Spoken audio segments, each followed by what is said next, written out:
Hey there, everyone, and welcome to another episode of Storytime with me, Daniela Langford, your creative transformational catalyst, founder of ReDesign Your Life Forever. So today, what we are talking about is being empathic. Now, I know this may be a topic that some of you already know about, but others may not. And if you have not realized that you are empathic yet, and you indeed are, that is going to be a revelation for you. As I know all too well, many of my years were spent not realizing what was happening to me, why I felt the way that I felt, when it didn't really have a logical reason for it. All of these things, feeling, not only physically lethargic, but emotionally lethargic, constantly overwhelmed, and being perpetually triggered, almost like a ticking time bomb ready to go off at any moment. And you don't even know what's going to trigger you, right? So all of these things add up to a huge disruption and a disconnection in our lives. A disconnection not only to ourselves, but then to our higher selves, which of course is disconnection from everyone and everything else around us.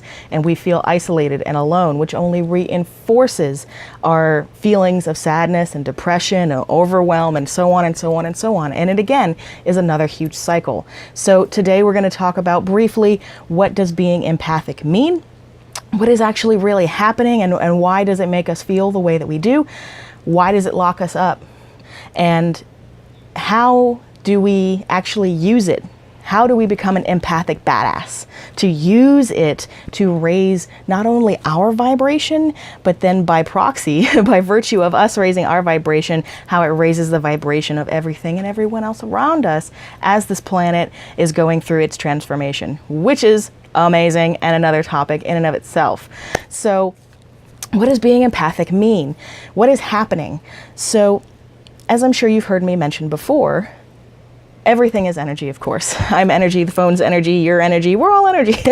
But most importantly, for our experience right now, you may have heard me mention that the heart actually puts off a huge vibrational energetic field all around us.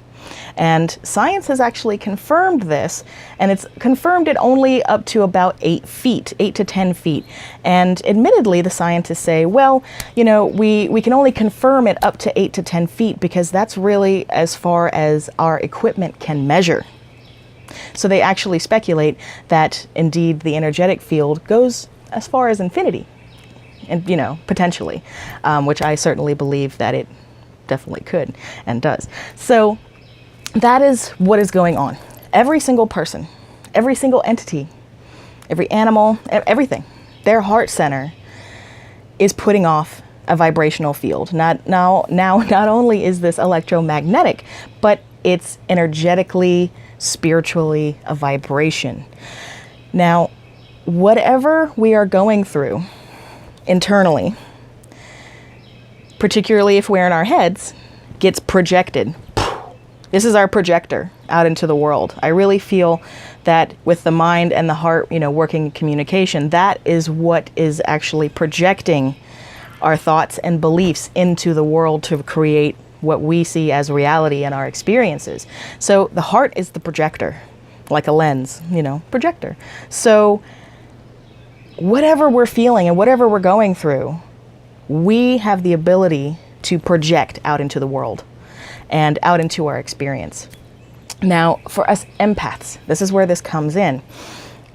Our nature is to be of service to others. Our nature is to want to help and to want to heal and to want to help bring about this transition on the planet so everyone can get to graduate and evolve or, upgrade or, whatever you want to call it.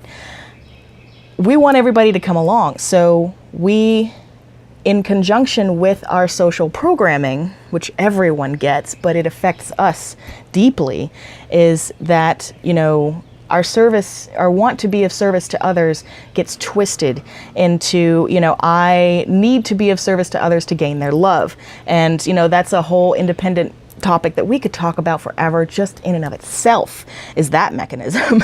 So, but that's really what's going on, is that our desire to be of service and to help our fellow man to, evolve and to, do what we're here to do gets twisted and it gets distorted. And then we end up becoming subservient and not realizing that we're not holding our energy field, that we're not holding, I want to say a boundary, but that we're not holding our own space. We are not occupying our space. We are trying to absorb everyone else's energy into us so that we can read them, because as we're children, the more able we are to read somebody and appease them, the more safety and security and everything else that we get, right? So that carries on into adulthood.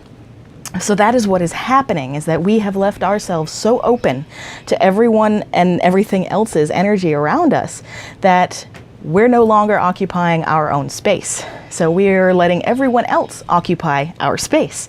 That's why we feel everyone else's feelings. Now, being empathic is a little bit different than being like telepathic, where telepathic is, more of a thought-based perception.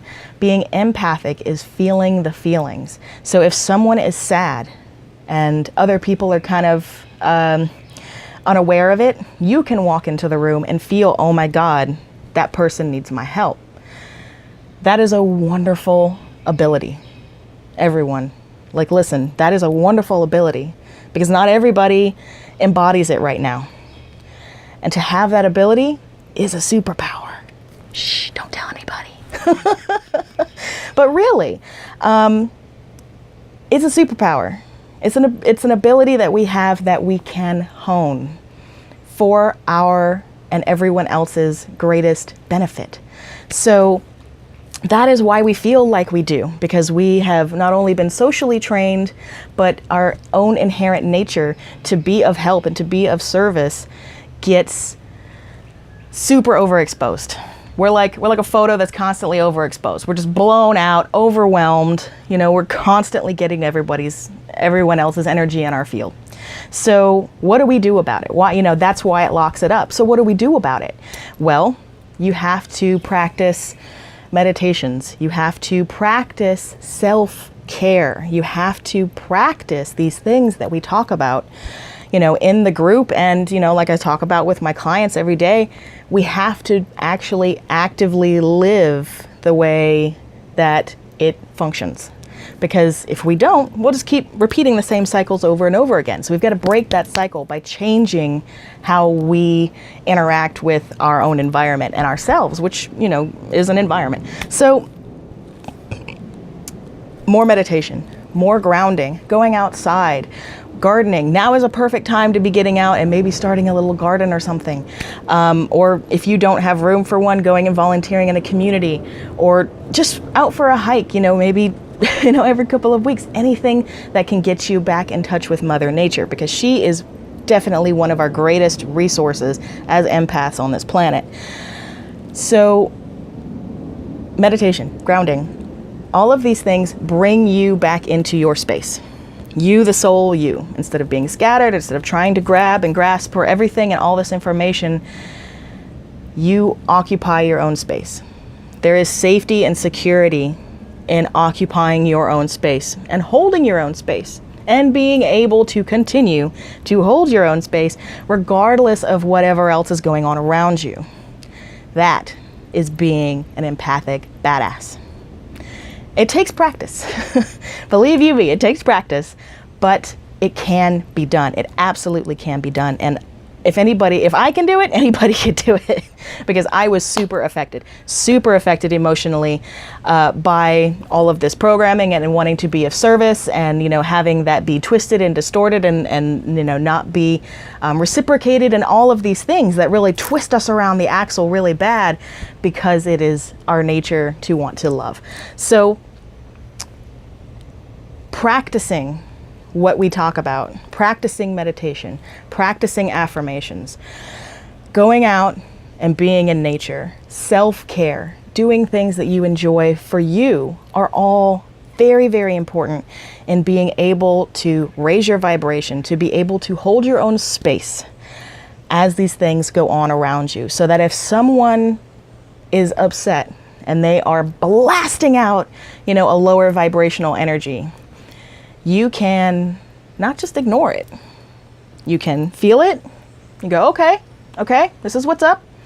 I choose to acknowledge that this is what's happening, and I just let it flow through. You don't hold on to it anymore because you are occupying your space. There's no room for that other mess to be occupying you if you're occupying you. So that is our story for today, is being empathic is not a curse. It's a blessing, because not everybody has this ability at this time. We are all capable, but not everybody is tapping into this ability at this time. And if you are recognizing that these are some symptoms that you've been feeling and some things that you may have been thought have been going on, you're waking up. And that is amazing that you are waking up. And I know it's a little scary and I know it's a little crazy, but don't worry, you are not alone. This is happening to so many of us, and I am truly blessed and honored to have this privilege to be a part of any of your awakening stories as a catalyst, which is why I love to call myself a catalyst and not a coach, because I just trigger your transformation. You're the one that's transforming. I'm not transforming you. I'm just the trigger. I'm the one that's going, time to wake up, everyone. Coffee's ready. That's what's happening. So meditation and grounding and all of these things that we talk about are going to be what help you hold your space. If you have struggles with this, I know all too well how that feels, because you're like, well, where the hell do I start? What is that grounding? What do I meditate? How long do I meditate? How do I do this? How do I go about recalibrating myself? Well, if you need help with that, I offer myself to you for an hour to have a chat about that, a private chat that we can get on the video phone, one-on-one, as close as you can get to one-on-one without actually physically being there, and have a discussion about what is still holding you back, why you are feeling the way you are feeling, and work through all of this and see if working together in the future would be something that you're interested in, because I know all too well trying to do this by yourself is very confusing. It's very lonely, and you spend years bumbling around trying to figure out what the best technique is for you, and no one can really tell. But it's so much easier when you have a guide that helps you, machete your way through the forest. So if you're interested, I have 6 more spots available this week for that call for you. Check on I'm going to start putting the link actually above in the description box so that you have easier access to that. So thank you so much for hanging out. I am here for you. This is Daniela of ReDesignYourLifeForever.com, and I am so blessed to be here, and thank you for being here, and I will see you next time.